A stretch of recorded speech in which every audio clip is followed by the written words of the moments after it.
एक लाचार बूढ़े भिखारी की कहानी।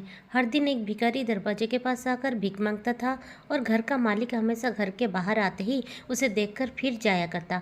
कई बार उसके लिए गालियां भी बकता। वो कहता, तो जिंदा ही क्यों है?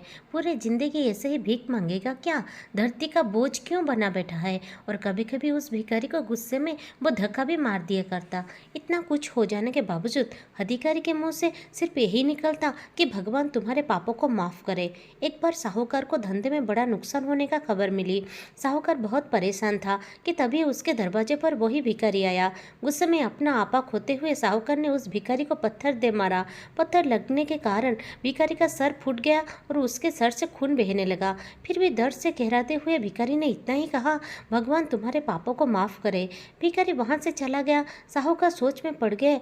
भिखारी को पत्थर मारा, फिर भी उसने सिर्फ प्रार्थना की।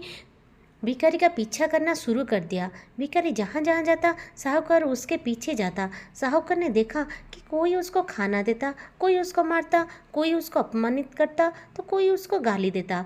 लोग भिखारी के साथ चाहे जैसा व्यवहार करते, लेकिन भिखारी सबके लिए एक ही प्रार्थना करता, भगवान तुम्हारे पापा माफ़ करे। अब रात होने की आई थी। भिखारी अपने घर जाने के लिए लौटा। वो अपने घर पहुंच गया, लेकिन साहूकार अब भी उसका पीछा ही कर रहा था। एक पुरानी टूटी हुई खटिया पर एक बूढ़ी औरत लेटी हुई थी। काफ़ी कमज़ोर थी और बीमार लग रही थी। वो भिखारी की पत्नी थी। अपने पति को वापस आता देख वो खाट से उठ पड़ी। पत्नी ने अपने पति के भीख वाले कटोरे में देखा, उसमें सिर्फ आधी वासी रोटी थी। उसे देखकर वो बोली, आज बस इतना ही मिला? और हाँ, आपके सिर से खून निकल रहा है, ये चोट कैसे लगी? बूढ़ा भिखारी बोला, आज बस इतना ही मिला, किसी ने कुछ दिया ही नहीं, सबने गालियाँ दी और एक नए पत्थर की भी फेंकना, इसीलिए मेरा सर फट गया। इस दौरान भिखारी ने बोला, ये मेरे ही पापों का फल है। तुम्हें याद है कुछ साल पहले हम कितने अमीर थे? क्या कुछ नहीं था हमारे पास? हमारे पास हर चीज़ ज़रूरत से ज़्यादा थी, लेकिन हमने कभी दान नहीं किया।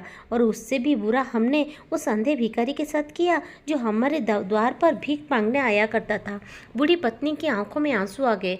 वो बोली, हाँ, हम उस बेचारे अंधे के साथ बहुत बुरा करते थे, उसका अपमान करते थे, उसे खाने के लिए रोटी की जगह कागज़ दिया करते थे, उसका मजाक उड़ाया करते थे और कभी कभी मारा भी करते थे। मैंने कभी उसको रास्ता नहीं दिखाया। एक बार मैंने उसके मुंह पर मिट्टी भी फेंकी थी और वहाँ हमेशा दुखी होकर यही कहता, भगवान तुम्हें तुम्हारे किए की सज़ा जरूर देगा, भगवान तुम्हारे पापों की सज़ा जरूर देगा। उसका श्राप सच हुआ और हम इस दुख भरी जिंदगी में आ गए। इसलिए मैं किसी को बद्दुआ नहीं देता, चाहे कोई मेरे साथ कैसा भी बर्ताव करे। मैं हमेशा उसके लिए प्रार्थना करता हूँ।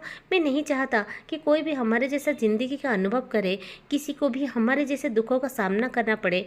वो नहीं जानते कि वो कितना बड़ा पाप कर रहे हैं, इसीलिए अनजाने में हुए पाप की ऐसी सज़ा किसी को भी मिले मैं नहीं चाहता। साहूकार वहीं पर छुपकर ये सारी बातें सुन रहा था। अब बस उसे कुछ समझ में आ गया था। भिखारी और उसकी पत्नी ने वो आधी रोटी मिल बांट कर खाए और भगवान को धन्यवाद बोलकर सो गए। अगले दिन बड़ा भिखारी फिर से भीख मांगने गया। साहूकार के घर के पास जाते ही साहूकार ने पहले से गर्म रोटी या उसके लिए निकाल कर रखी थी। उसे देते हुए साहूकार ने विनम्रता से बोला, माफ़ कर दीजिए बाबा, उससे बहुत बड़ी गलती हो गई। बूढ़ा भिखारी बोला, भगवान तेरा भला करे। इतना ही कहकर वो आगे निकल गया। इस कहानी से जो सीख लेने का लायक है वो बड़ी ही सिंपल है कि आदमी चाहे किसी के बारे में बुरा कहे या भला करे, लेकिन भगवान सिर्फ कर्म के हिसाब से उसको फल देता है। क्या हुआ अगर भगवान नहीं देखता? लेकिन ये बात बिल्कुल सच है, उसके खाते में सबका हिस्सा बहुत बहुत पक्का होता है। इसीलिए जब किसी के लिए कुछ भी करे तो अच्छा ही करो।